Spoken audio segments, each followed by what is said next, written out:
So coming into Bhujangasana or cobra pose, we'll come over onto our bellies.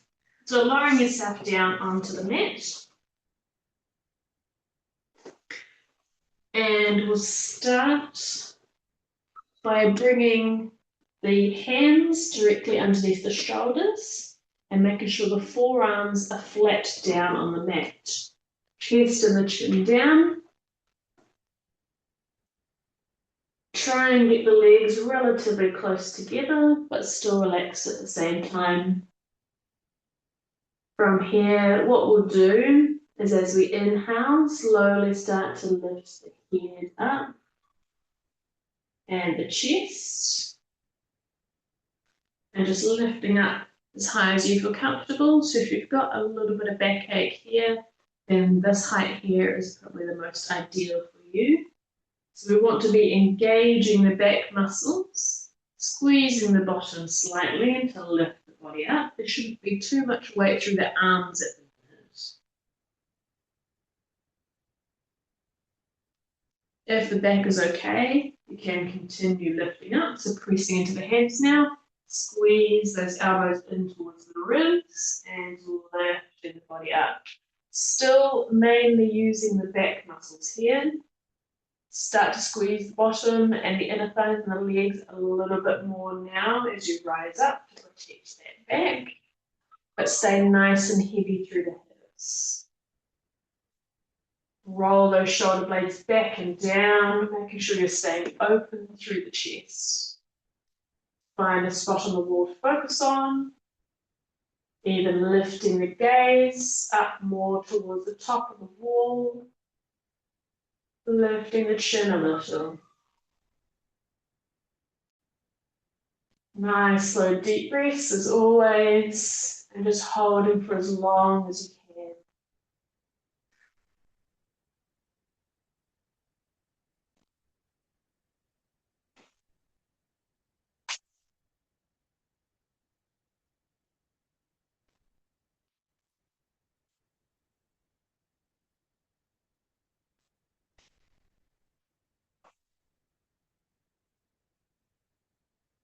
And as you begin to lower down with control, squeeze those elbows in toward the ribs again.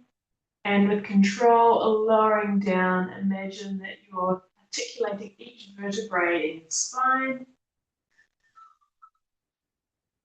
And slowly lowering the belly, the ribs, the chest, and the chin back down to the mat.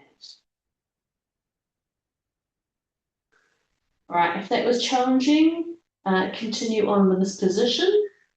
If you'd like to go a little bit further into the stretch, you can bring the hands back so that they're more alongside the armpits or directly underneath the armpits. Elbows will now be pointing along and up off the mat. So as before, engaging the leg muscles and using the back as we inhale, start to peel the head and the chest up. Still slowly going, ribs are coming up now, and now we'll start to press into the hands.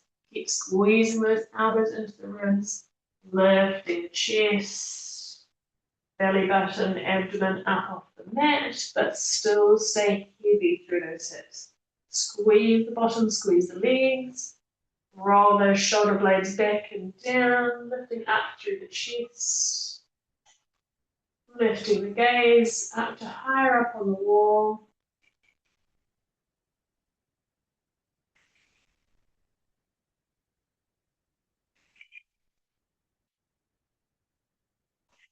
Now try not to lock the elbows too strongly here. You still want a little bend, and you want to be the work mainly coming from the back muscles and the abdomen.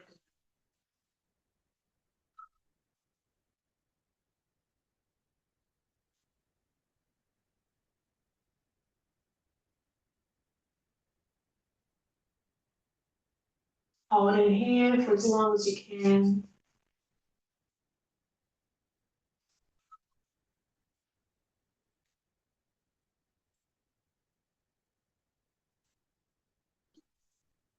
And when you're ready with control, lowering the body down, squeeze those elbows in. Imagine each vertebrae coming down one after another, slowly rolling down.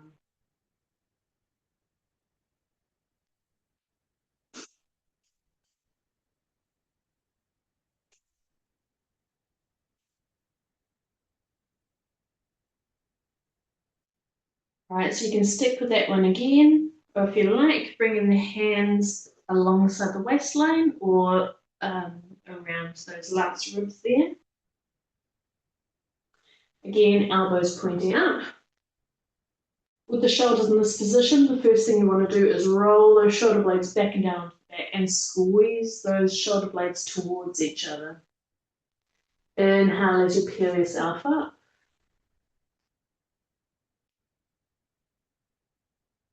Again, keep using the back muscles until you can't lift anymore, and then place the weight into the hands to lift yourself up a little bit further.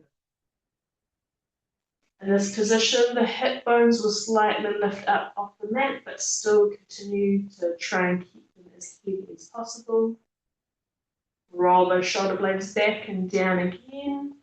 The elbows will be a little bit straighter, but still try not to lock, particularly if you're hyper flexible.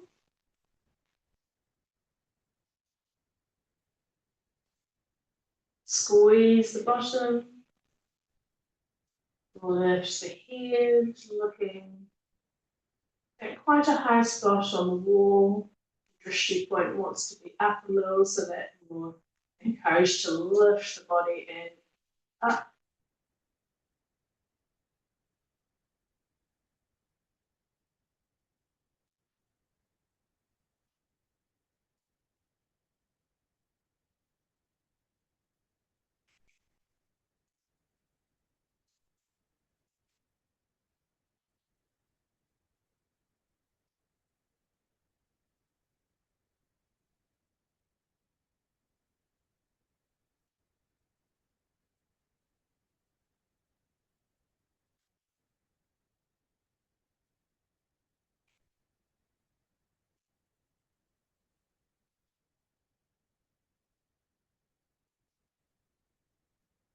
One more breath there.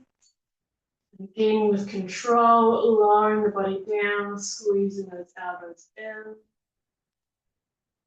Pelvis, lower abdomen, navel, upper abdomen, ribs, chest, and then lastly the chin. And wherever you are, turn the head, release the arms, take a few breaths here, let the legs relax.